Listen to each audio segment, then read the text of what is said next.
ورحمة الله وبركاته. إن الحمد لله نحمده ونستعينه ونستهديه ونستغفره ونتوب إليه ونتوكل عليه ونعوذ بالله من شرور أنفسنا وسيئات أعمالنا. من يهده الله فلا مضل له ومن يضلل فلا هادي له. أشهد أن لا إله إلا الله وحده لا شريك له له الملك وله الحمد وهو على كل شيء قدير ولا حول ولا قوة إلا بالله العلي العظيم. سبحانك لا علم لنا إلا ما علمتنا إنك أنت العليم الحكيم. اللهم صل وسلم وبارك على سيدنا محمد وعلى آل سيدنا محمد كما صليت وسلمت وباركت على سيدنا إبراهيم وعلى آل سيدنا إبراهيم في العالمين إنك حميد مجيد. أما بعد. Allah Subhanahu wa taala berfirman dalam ayat yang ke-78 dan 79 daripada suratul Baqarah. A'udzu billahi minasyaitonir rajim. Wa minhum ummiyun la ya'lamuna al-kitaba illa amaniya wa inhum illa yadhunnun. Fawailul lil ladzina yaktubuna al-kitaba bi aydihim thumma yaquluna hadha min 'indillahi liyashtaru bihi thamanan qalila. Fawailul lahum mimma katabat aydihim wa wailul lahum mimma yaksibun. Maksudnya, dan di antara mereka ada golongan ummi yang mereka tidak mengetahui tentang kitab itu melainkan amani, angan-angan, dan mereka itu sebenarnya hanyalah menyangka-nyangka sahaja. Dan kecelakaanlah bagi mereka yang menulis kitab dengan tangan-tangan mereka, kemudian mereka berkata ini adalah daripada Allah Subhanahu wa taala, agar mereka dapat memperjualkannya dengan harga yang murah. Dan amatlah celaka bagi mereka dengan apa yang mereka telah lakukan itu dengan tangan-tangan mereka, dan kecelakaan bagi mereka terhadap apa yang mereka perolehi. Ini adalah kaitan dengan Bani Israel lagi, ataupun setengah para mufassirin ahli tafsir mengatakan ia berkaitan dengan ahlu kitab juga, tapi di kalangan Nasara. Dan yang ketiga pula mengatakan dalam tafsir Syaukani oleh Imam Muhammad Ali Syaukani, beliau berkata ia juga turun untuk orang-orang Islam. Tapi pandangan yang pertama adalah pandangan yang lebih tepat, iaitulah yang merujuk kepada Bani Israel di kalangan Yahudi. Masih lagi kecaman, masih lagi cemohan Allah Subhanahu wa taala terhadap perangai buruk orang-orang Yahudi ini. Perkataan ummi ini dalam bahasa Arab, kalau kita belajar ummi, kalau kita terjemah direct translation, namanya illiterate. Illiterate ni maknanya buta huruf. Tapi kalangan para ahli tafsir mengatakan bahawa ummi ini merujuk kepada iaitu ibu. Ibu adalah gambaran kelahiran seseorang daripada rahim ibunya dalam keadaan tak mengerti lah. Dia tak faham, dia belum boleh bercakap, belum boleh membaca. Jadi itulah penggunaan perkataan ummi ini. Bagi seorang Nabi seperti Nabi SAW, gelaran ummi adalah satu kebanggaan. Tapi bagi manusia biasa macam kita, kalau orang sebut awak ni ummi, buta huruf, ia satu kejian, ia satu keburukan, satu keaiban. Tapi bagi Nabi SAW, kalau kita katakan Nabi ummi adalah satu kemuliaan. Kerana umminya Nabi SAW, maka baginda mendapat wahyu direct daripada Allah SWT. Dan Allah SWT menjadikan Nabi kita ni ummi supaya menjadi hujah bagi mereka yang mengatakan bahawa Muhammad sallallahu alaihi wasallam ini belajar daripada kitab-kitab yang pernah ada pada zaman baginda sallallahu alaihi wasallam. Itu tidak mungkin berlaku, kerana Nabi kita lahir dalam keluarga yang serba sederhana, dan ayah baginda sallallahu alaihi wasallam wafat sebelum kelahirannya, dan ibunya wafat ketika baginda masih kecil sallallahu alaihi wasallam. Datuk baginda wafat ketika baginda masih lagi mentah 8 tahun usia. Maka hilanglah sandaran-sandaran yang kuat yang boleh menurunkan ilmu kepada baginda sallallahu alaihi wasallam sedari kecil. Kemudian duduk pula dengan pak cik, merupakan seorang yang miskin. Terpaksalah menghadapi kehidupan yang penuh dengan cabaran kerana bekerja untuk kehidupan. Maka itulah dia, Nabi kita seorang ummi. Tapi ummi yang dimaksudkan di sini iaitu Bani Israel, Yahudi, yang berpeluang untuk belajar tapi tak belajar, yang berpeluang untuk mendalami Taurat tetapi tidak berusaha ke arah itu. Jadi setengah ulama berpegang kepada kaedah al-ibratu bi umumil lafzi la bi khususis sabab. ibrah pengajaran terhadap ayat-ayat Quran ni hendaklah dilihat dalam konteksnya yang umum, janganlah dispesifikkan pada masa turunnya sahaja. Maka ia juga satu teguran kepada kita selaku umat Nabi Muhammad sallallahu alaihi wasallam, jangan jadi macam Yahudi, sibuk bekerja, sibuk berdagang, sibuk berniaga, lupa nak mengkaji dan belajar agama mereka sendiri. Jadi orang-orang Yahudi dimaksudkan di sini, kata para ulama tafsir, mereka tidak faham apa yang ada dalam Taurat, tetapi mereka cuba mengagak-ngagak. Amani ini datang perkataan umniyah. Umniyah ni dia punya mufrad, dia punya singular.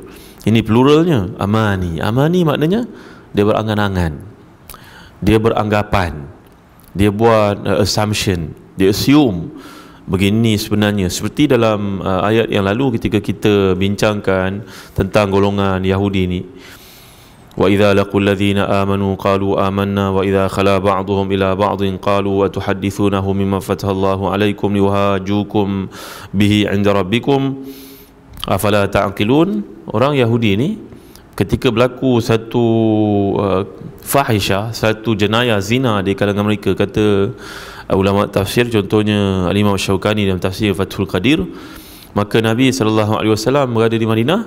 Nabi telah pun diajukan soalan itu kepada baginda Rasulullah SAW. Orang Yahudi datang, wahai Muhammad, kami telah pun menangkap pelaku zina di kalangan kami, maka apakah hukumannya? Maka Nabi SAW ni pun satu kes yang menarik tuan-tuan ya, dalam isu hudud yang selalu dibincangkan. Kalaulah hudud dilaksanakan, katalah seorang perempuan muslimah berzina dengan seorang lelaki bukan Islam, bagaimana kedudukan perempuan tersebut? Kalau dia belum berkahwin, dia disebut 100 kali, fahamlah tu. Kalau dia telah berkahwin, dia akan direjam sama mati, fahamlah tu, dengan bukti, saksi sebagainya. Ni bagaimana kedudukan si kafir yang telah berzina dengannya? Kalau di Brunei, kerana Brunei ini kuat, siapa sahaja lelaki kafir yang berzina dengan perempuan muslimah dijatuhkan hukuman, kedua-duanya akan dikenakan hukuman yang setara. Itu adalah terpulang kepada kerajaan lah. Kalau kerajaan itu berkuasa dan kuat, tak ada siapa boleh pertimbangkan, persoalkan, tak ada siapa. Ada banyak undang-undang yang pelik yang dilaksanakan dalam negara-negara yang kuat, termasuk Amerika sekalipun, tak ada siapa boleh pertikaikan. Kamu masuk ke negara ini, kamu kena ikutlah undang-undang dia. Maka berbalik kepada kisah Yahudi ini, mereka telah pun berkata kepada Nabi SAW, kami nak menghukum kalangan kami yang melakukan dosa besar mengikut kitab Taurat yang ada pada kami. Nabi bersabda SAW, baik, ikutlah apa yang ada dalam kitab Tauratmu. Maka ketika hukuman itu ada dua riwayat. Yang pertama berkaitan dengan mencuri, yang kedua berzina. Maka bila diajukan perkara itu kepada Nabi kita SAW, maka Nabi telah pun meminta dibawakan kitab Taurat. Mana kitab kamu? Bawa. Cari hukuman orang yang melakukan kesalahan mencuri. Maka pendeta itu pun dalam satu riwayat mengatakan namanya Muhammad, dalam riwayat mengatakan namanya Ibnu Suriya, Yahudi yang menjadi pendeta, yang jadi pakai rujuk orang Bani Israel di Madinah ini. Maka bacakan ayat berkaitan dengan potong tangan. Maka dibaca sampai pada ayat kalau mencuri dipotongkan tangannya, ditutup ayat tu. Dia ingat Nabi tak faham tuan-tuan. Nabi memang ummi sallallahu alaihi wasallam. Tapi Nabi SAW ni adalah seorang yang mendapat wahyu daripada Allah SWT. Nabi bersabda, alihkan jarimu itu. Kan macam orang baca Quran kan, tiba ke ayat tu tutup. Nabi SAW kata, alihkan jarimu. Maka dia pun alih. Ternyata yang boleh membaca Sayyidina Ali karramallahu wajhah, Muawiyah bin Abi Sufyan, Sayyidina Umar yang sangat terpelajar, Abu Bakar radhiyallahu anhum ajma'in, faham ayat tu. Ada ayat potong tangan dalam Taurat. Walaupun telah diubah, ditukar, tapi masih lagi ada ayat yang serupa dengan yang terdapat dalam Al-Quran Al-Karim. Satu riwayat. Riwayat yang kedua, iaitulah seorang yang berzina di kalangan mereka. Maka Nabi bersabda, siapa ketua kamu? Ibn Surya. Panggil dia datang. Bagaimana kedudukan dalam Taurat bagi orang yang berzina dalam agamamu dalam Taurat? Dia kata hendaklah dinaikkan di atas bagal ataupun himar dalam keadaan berpusing ke belakang. Kan himar ni kalau berjalan ke depan, naikkan lelaki yang berzina itu, kepalanya menghadap ke belakang dan disorak di kalangan penduduk untuk dimalukan, diaibkan. Nabi SAW telah bersabda, apakah begitu? Jawapannya ya.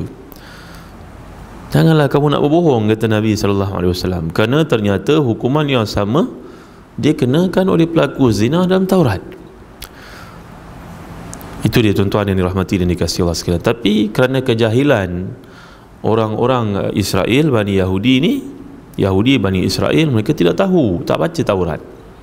Maka ini teguran kepada kita semua juga, iaitulah bila apa yang terdapat dalam Quran, kita jangan pandai-pandai lah pergi ubah.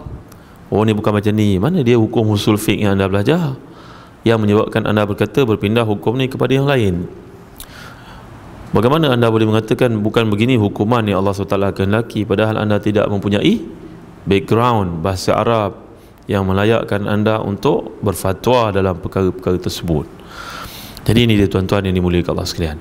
Jadi mereka ni buta huruf, bukan dalam erti kata tak boleh baca, tapi bodoh, jahil terhadap agama mereka sendiri. Ya, dan ini juga berlaku dalam banyak agama lain. Agama Hindu, agama Buddha, agama Kristian, dia mana tahu apa ada dalam tu? Satu, kerana agama mereka pun tak punya apa-apa seperti yang pernah saya gambarkan dahulu. Seorang gadis Kristian belajar ekonomi Islam di universiti, berkata kepada profesor, Prof asyik cakap Quran hadis, Quran hadis. Kami bukan Islam, kami nak belajar juga daripada kitab Taurat kami sendiri, daripada kitab Bible kami. Prof yang bijak ini menjawab, baik, saya bagi saudari selama 2 minggu datangkan kepada saya bukti daripada kitab Bible saudari. Apakah yang dimaksudkan dengan ekonomi, apakah dimaksudkan dengan muamalat, apakah dimaksudkan dengan transaction itu dan ini, datangkan, nanti kita bincang. Ternyata selepas 2 minggu dia datang semula mengatakan, memang saya tak jumpa satu pun hukum dalam Bible. Tak ada. Apatah lagi kalau kitab-kitab merapu yang lain, tuan-tuan, yang tidak pernah bersumber daripada Allah Subhanahu Wa Taala. Jadi inilah dia yang berlaku kepada orang lain, mengikut secara emosi. Bahkan kalau tuan-tuan nak tahu, agama Hindu yang disembah oleh orang Hindu di Malaysia lain daripada Bali, tuan-tuan. Tuan-tuan pergi ke Bali, Tuhannya lain. Dekat tu, tak payah nak cerita ke India sana, dekat negara India lagilah jauh dan tak ada persamaan langsung. Dekat Bali sebelah ni je, kat turun sikit kat Singapura ke bawah, Batam, tak sama. Tuhan dia sembah oleh orang Hindu kat situ pun berbeza. Sedangkan kita orang Islam, tuan-tuan pergilah ke Jepun, pergilah ke Korea, negeri yang tidak pernah menganut Islam sebelum ini, yang kini ramai orang Islam. Pergi ke Europe, tuan-tuan tengok masjid, tuan-tuan, surau tuan-tuan ni sama, kat sana pun sama, macam inilah keadaannya. Dalamnya yang bersifat murni, putih, hiasan-hiasan yang cantik, nama Allah Muhammad. Ke mana-mana tuan-tuan pergi, tuan-tuan akan lihat benda yang sama. Ya, tuan-tuan yang dirahmati dan dikasihi Allah sekalian. Jadi inilah dia yang dimaksud, yang dikehendakikan oleh Allah SWT dalam ayat 79. Golongan yang dicela ini sekali lagi merupakan padri-padri mereka yang tahu tetapi meminda-minda dan juga menutup perkara tersebut, bimbang ia akan merosakkan perut nasi mereka. Nanti kalau semua orang masuk Islam, aku tak boleh nak ambil duit lagi. Contohnya orang Kristian, dia ada pengampun, padri ambil duit daripada orang untuk memberikan ampunan, ada confess. Ya, tuan-tuan yang dimuliakan Allah sekalian, ini namanya rasuah dalam agama. Dan ayat ini tidak sekali-kali menegah orang beriman untuk menjual Quran sebagai contohnya. Yang dimaksudkan di sini, liyashtaru bihi thamanan qalila. Menjual kalamullah bukanlah bererti orang cetak Quran jual Quran. Ini tidak pernah dihukum begitu oleh mana-mana ulama dalam Ahlus Sunnah. Ia adalah dibenarkan mengajar orang tajwid, lepas tu collect duit, tak ada masalah. Kerana ini bukan menjual kalamullah. Perkara ini telah kami bincangkan dalam majalah Al-Ustaz keluaran yang lalu. Tuan-tuan boleh lihat bagaimana perbahasan para ulama ni. Tidak pernah para ulama maksudkan kita menjual kalamullah, nanti kata cetak Quran jual, tak boleh. Bukan begitu maksudnya. Maksud di sini adalah orang yang memanipulate apa yang ada dalam Islam, ataupun kalau dahulu berkaitan dengan Yahudi, dia manipulate apa yang terdapat dalam agama tersebut untuk tujuan peribadi. Ini yang hukumnya haram. Tapi ini disebabkan kejahilan umat. Bila umat jahil, maka pemimpin-pemimpin agama mengambil kesempatan di atas kejahilan tersebut. Mudah-mudahan Allah selamatkan kita Mudah-mudahan Allah tidak jadikan kita seperti Yahudi, Nasara yang disesatkan oleh pemimpin-pemimpin agama yang berkehendakkan di sebalik menyesatkan manusia itu habuan dunia yang sementara. Sebab Allah gambarkan kat sini qalila. Qalila makna sedikit. Al-qillah ta'ni al-hawan. Maknanya al-ihana. Dia menunjukkan kepada penghinaan, kata para ulama tafsir. Banyak macam mana pun dia tetap satu benda yang menghinakan, kerana Allah akan cabut keberkatan daripadanya. Kan itu tuan-tuan, orang dalam hidup ni kalau kita perhatikan, kehidupannya bukan kerana Allah, dia tidak pernah puas. Sebutlah gajinya banyak sekalipun, dia akan masa hidupnya dibelenggu dengan kemiskinan. Dia akan menjadi masa dia dihambakan, diperhambakan oleh maddi, oleh material. Jadi kita janganlah jadi seperti mereka ni tuan-tuan. Kemudian lanjut akan kita lihat dalam ayat yang berikutnya. Wallahu a'lam wa sallallahu ala sayyidina Muhammad wa ala alihi wa sahbihi wa baraka wasallam. Walhamdulillahi rabbil alamin. Wassalamualaikum warahmatullahi wabarakatuh.